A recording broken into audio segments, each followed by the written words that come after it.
Aujourd'hui, je te propose un petit exercice autour du rythme. Lorsque tu apprends à jouer d'un instrument, il est très important de travailler le rythme. Parce que souvent, poser les doigts sur le clavier, ça va, c'est assez facile, d'autant qu'on a un instrument qui fait lui-même le son. C'est pas comme le violon ou la guitare où il faut créer le son, ce qui rajoute une difficulté. Pour nous pianistes, on a juste à appuyer sur les touches et pour peu que le piano soit bien accordé ou que tu joues sur un piano numérique, le son sera juste. Par contre, jouer en rythme, ça, c'est une autre histoire. Je te propose donc un petit exercice pratique que tu vas pouvoir faire avec moi pour t'entraîner à taper en rythme. Alors, c'est un exercice qu'on va faire en dehors du piano parce que pour se concentrer sur un élément, c'est important aussi par moment de sortir du piano. Que ce soit quand tu t'entraînes à lire des notes ou là en travaillant du rythme, sortir un petit peu du piano, ça fait aussi du bien parce qu'on va attirer notre attention sur des points spécifiques qu'après tu pourras remettre en pratique avec le clavier. Avant d'entrer dans le vif du sujet, songe à t'abonner si ce n'est pas déjà fait en activant les notifications, comme ça tu ne louperas rien des prochaines sorties. Un petit pouce en l'air, ça fait toujours plaisir et surtout n'hésite pas à me mettre en commentaire tes questions, je me ferai un plaisir d'y répondre en vidéo. Pour faire le premier exercice rythmique, moi je vais utiliser des bâtons, mais tu peux aussi taper dans tes mains ou bien prendre un instrument à percussion si tu as ça chez toi. Voilà comment ça va se passer. Je vais laisser courir en fond un clic ou un métronome de façon à avoir une pulsation régulière sur laquelle on va placer différents rythmes. On va pouvoir les enchaîner, passer de l'un à l'autre, ce qui va te permettre de distinguer la différence entre différents rythmes. Et ensuite, quand tu le retrouveras dans tes morceaux, tu pourras appliquer cette différence. On va voir tout d'abord tout simplement les noirs. Alors, une noire, c'est quoi? C'est une note qui vaut un temps. Donc, quand tu veux faire une noire, tu vas taper une fois et tu vas dire noir à la même vitesse que ta pulsation. Souvent, la pulsation est donnée à la noire. Pas toujours, mais la plupart du temps, c'est le cas. Donc, si tu veux faire une noire, tu vas taper une fois et dire noir, noir, noir, noir. Ça, c'est pour la noire. Ensuite, nous verrons la blanche. La blanche, elle, vaut deux temps. Donc, pour taper une blanche, le plus simple, c'est de faire blanche, blanche, blanche. Je prends deux fois plus de temps pour taper le rythme parce qu'elle vaut deux temps. Donc, ma pulsation, on verra tout à l'heure quand je mettrai le clic, va se placer sur blanc et le che, j'aurai un clic qui servira du deuxième temps, marquer le deuxième temps de la blanche. Ensuite, nous allons voir la croche et plus particulièrement même les deux croches. Parce qu'une croche, en fait, c'est une moitié de noir. Donc la croche, elle vaut la moitié d'un temps. Donc le plus simple pour se rendre compte de la vitesse de la croche, eh bien, c'est de placer les deux croches qui sont à l'intérieur du temps. Donc du coup, sur ma pulsation régulière, on le verra après avec le clic, je vais aller deux fois plus vite et je vais dire deux croches, deux croches, deux croches, deux croches. Voilà, là c'est pour te présenter déjà ces trois formes de rythme de base. Et maintenant, on va pouvoir les placer par-dessus la pulsation. Allez, je vais lancer le clic et on va donc pouvoir y aller. On va commencer par la noire. Voilà, là tu entends le clic. Voilà. Donc c'est la pulsation. Elle est à 80 battements par minute, donc un petit peu plus rapide que la seconde. On va commencer par faire des noirs. Donc les noirs valent un temps, c'est-à-dire qu'on va taper exactement en même temps que le clic. On y va. Donc là, je fais des noirs. Noir, noir, noir. En même temps que le clic. Ça, on va dire, c'est le plus facile. Voilà. OK. Donc, la noire, on va dire, pas de difficulté. Maintenant, on va passer à la blanche. Donc, pour la blanche, qui vaut deux temps, il y aura un clic seul qui sera pendant le deuxième temps, la durée du deuxième temps de la blanche. On y va, attention. 2, 3 et blanche, blanche, blanche, blanche. Voilà, si tu devais jouer cette note sur le piano, tu la laisserais appuyer pendant les deux temps. Tu la laisserais résonner parce qu'elle dure deux temps. Là, on marque les temps, ça permet de bien prendre conscience que c'est deux temps, mais en vrai, le son continuerait. Voilà. Maintenant, l'accroche. Donc l'accroche va deux fois plus vite que la noire. Voilà. Donc là, on va remplir de croches. Donc on va mettre 2 croches par temps. On va enchaîner 2 croches, 2 croches, 2 croches pour se rendre compte de la vitesse et donc du 2 fois plus vite. Attention, on se prépare. 1, 2, 3, 4 et... Voilà, je tape 2 fois plus vite. 1 et 2 et 3 et 4 et 1 et 2 et 3 et 4. 2 croches, 2 croches, 2 croches. Alors, tu peux faire l'exercice en disant le rythme à voix haute. Ou sinon, tu peux le dire dans ta tête. Au début, de le dire à voix haute, ça peut aider. Sinon, on le dit dans sa tête. Pour la deuxième partie de l'exercice, maintenant, on va enchaîner ces différents éléments rythmiques. Je vais t'annoncer le changement. Je vais dire à 4, on passe à la blanche. À 4, on passe à la noire. À 4, on passe à la croche. Donc à chaque fois, j'annonce. Alors, soit je vais compter 1, 2, 3, 4 en entier pour t'annoncer, soit je vais juste dire 3, 4. Et le 1 suivant, le temps suivant, sera le début du changement.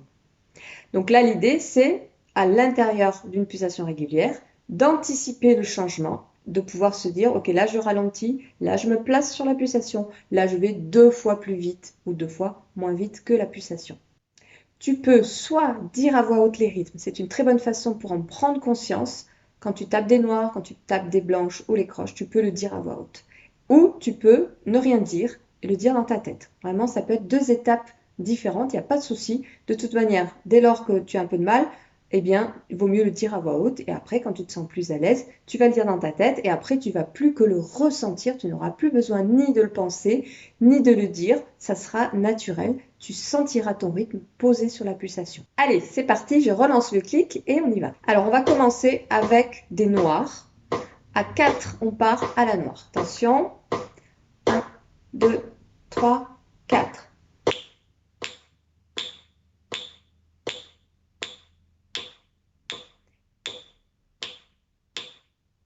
Allez, à 4, on passe à la blanche. 3, 4.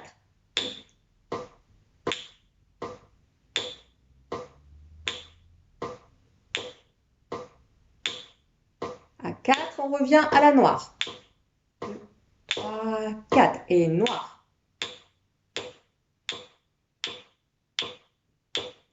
Attention, à 4, on passe en croche. 1, 2, 3, 4. Et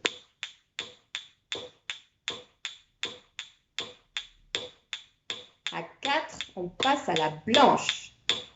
1, 2, 3, 4.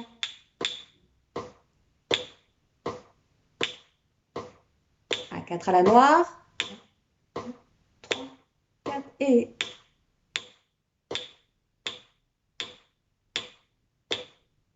à 4 à la croche. 3, 4. Et à 4 à la noire. 1, 2, 3, 4.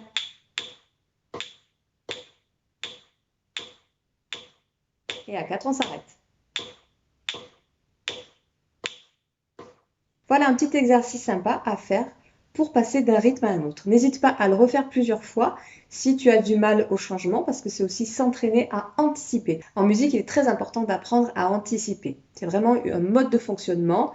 Quand on a une partition ou même quand on joue sans partition, on joue quelque chose à l'instant présent, mais dans notre tête, on a toujours un petit temps d'avance pour savoir vers où on va. Alors maintenant, je te propose un autre exercice qui n'est pas évident parce qu'on va superposer 2 rythmes différents.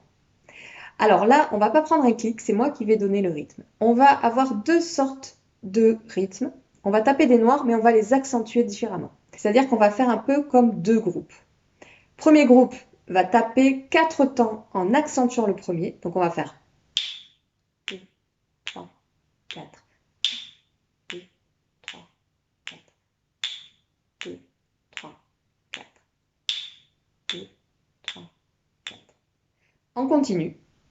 Et pendant ce temps-là, toi, par exemple, tu vas pouvoir taper, on va partir en même temps, mais tu vas taper sur 3 temps.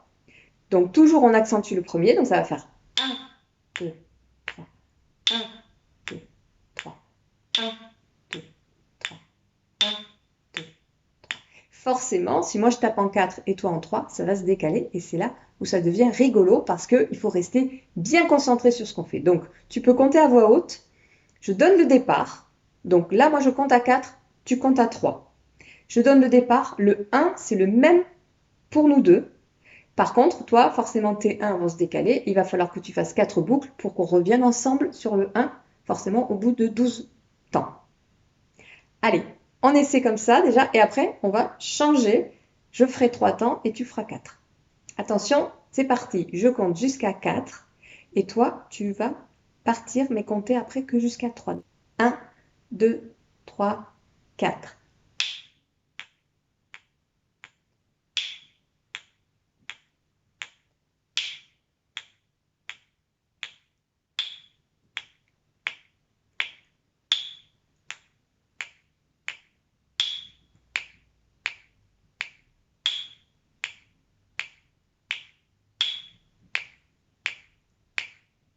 Alors, c'était comment?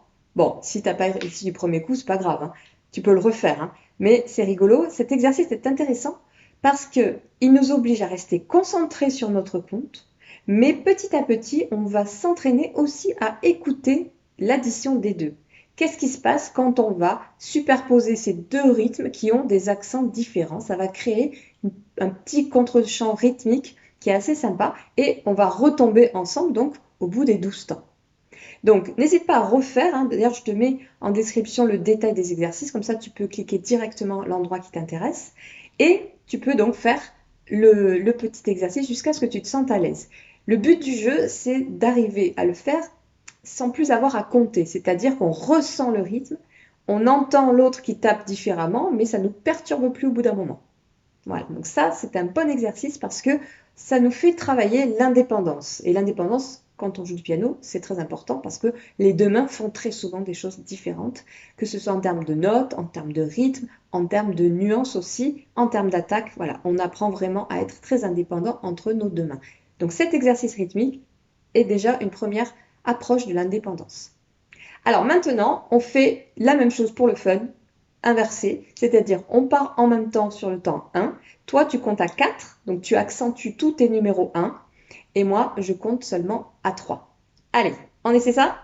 C'est parti, je compte, je donne le départ. 1, 2, 3, 4.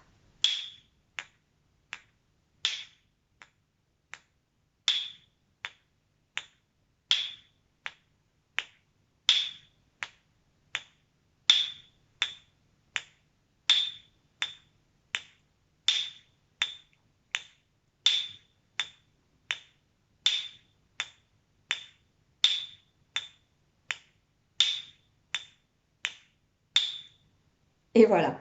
Bon, alors, comment tu t'es senti? N'hésite pas à me le mettre en commentaire. Est-ce que tu as réussi à faire la boucle? Est-ce que tu t'es senti perturbé par ce rythme décalé? Voilà, j'attends tes commentaires, n'hésite pas à me les laisser. Donc voilà, c'était aujourd'hui un petit exercice rythmique parce que c'est important aussi de travailler le rythme en dehors du piano pour être vraiment uniquement concentré sur ça.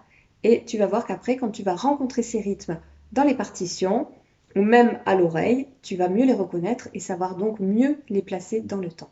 Si cet exercice t'a été utile, abonne-toi parce qu'il y en aura d'autres à venir. N'hésite pas à me le dire en commentaire ou à me laisser un petit pouce bleu, ça fait toujours plaisir. Je te souhaite une bonne journée et un bon piano. À bientôt.